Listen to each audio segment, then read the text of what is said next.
আজকে হচ্ছে লোকনাথ বাবার তিরোধান দিবস। আর এই তিরোধান দিবস উপলক্ষে দেখি কি করা যায়, কিভাবে লোকনাথ বাবাকে সাজানো যায়, কিভাবে ভোগ দেওয়া যায় দেখি। ঠিক আছে, চলো। লোকনাথ বাবা যে আমাদের সকলকে সব রকম বিপদে থেকে উদ্ধার করে, বিপদে পড়লেই লোকনাথ বাবাকে ডাকলেই লোকনাথ বাবা আমাদের সবাইকে উদ্ধার করে, তাই না? তো আজকে সেই লোকনাথ বাবারই তিরোধান দিবস। যে যার মতো তোমরা আছো তারা সবাই ভক্তি ভরে লোকনাথ বাবাকে পুজো না দিতে পারলেও মন থেকে একটু স্মরণ করো, তাহলে লোকনাথ বাবা অবশ্যই তোমাদেরকে বিপদ থেকে মুক্তি লাভ করবে। এখানে লোকনাথ বাবার জন্য, গোপালের জন্য আমি মোটামুটি গাঁদা ফুল নিয়ে আসছিলাম, আর সাথে আমার গাছের অলকানন্দাও ফুটেছিল, তোমরা দেখতে পাচ্ছ, আর সাথে কিছু তুলসী তুলেছিলাম। তো ভাবলাম যে গাঁদা ফুল দিয়ে সুন্দর করে লোকনাথ বাবার জন্য একটা মালা গেঁথে ফেলি, কারণ লোকনাথ বাবার গাঁদা ফুল অনেক পছন্দ।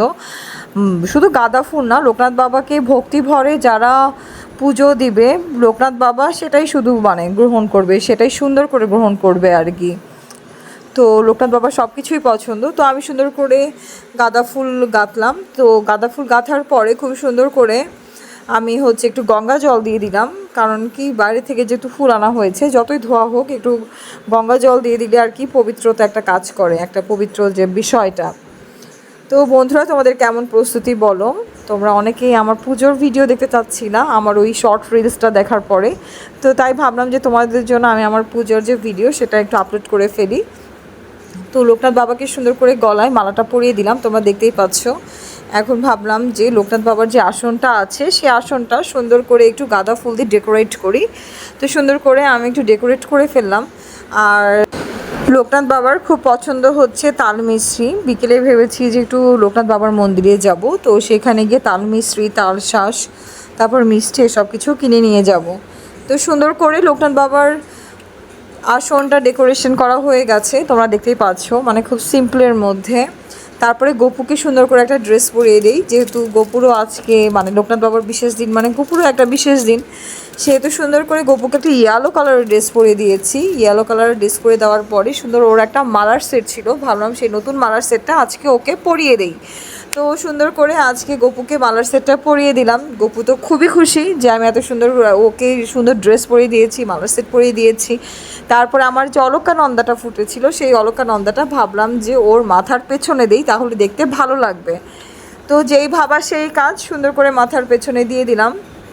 তারপরে ওর আসনও খুব সুন্দর করে গাঁদা ফুল দিয়ে একটু ডেকোরেট করে দিলাম। সুন্দর করে ডেকোরেশন করার পরে এখন ভাবলাম যে একটু পুজো শুরু করি। আর পুজো শুরু করার আগে একটু চন্দন বেটে নিতে হবে ভাবলাম, কারণ চন্দন বেটে নেওয়া হয়নি, মালার কাজটা শেষ করলাম। তো তোমরা দেখতেই পাচ্ছ ইতিমধ্যে আমার সুন্দর এই সিংহাসন সাজানো শেষ। তারপরে আমি একটু চন্দন ঘষে নিচ্ছিলাম পাটাতে, আর চন্দন ঘষে নেওয়ার পরে একটু তুলসী রাখলাম। তুলসীগুলো দিয়ে দিব গপুকে, জগন্নাথকে, বলরামকে, মহাদেবকে, লোকনাথ বাবাকে, সবাইকে দিয়ে দিব। আর ভগবানকে চন্দন দিয়ে তুলসী দেওয়া খুবই ভালো আর কি আমাদের ধর্মে। তো মোটামুটি দেওয়া শেষ। আর দেওয়া শেষ হওয়ার পরে তোমরা দেখতেই পাচ্ছ কত সুন্দর লাগছে, তাই না? অনেক সুন্দর লাগছে। লোকনাথ বাবার আসন, পুরো সিংহাসনটা অনেক সুন্দর লাগছে, আমার তো দেখে চোখ জাস্ট জুড়িয়ে গেছে। এখন তোমরা বলবা যে তোমাদের কেমন লাগছে। আর আমার এই যে কেদারনাথ থেকে যে মহাদেব, ছোট যে মহাদেবকে আনা হয়েছে সুন্দর, তো এই মহাদেব গিফট করছে নীর, কারণ নীর কেদারনাথে গিয়েছিল। আর নীরকে এই জন্য স্পেশাল থ্যাঙ্কস আমার পক্ষ থেকে। তো আমার সাজানো শেষ, আমি মোটামুটি ভোগও দিয়ে দিয়েছি। এখন সুন্দর করে আরতি করছি প্রদীপ দিয়ে। আর ভগবান সবার মনের ইচ্ছা পূরণ করুক। সব থেকে বড় কথা, সবার যে বিপদ আপদ আছে সেই বিপদ আপদ থেকে ভগবান লোকনাথ আমাদের সবাইকে রক্ষা করুক।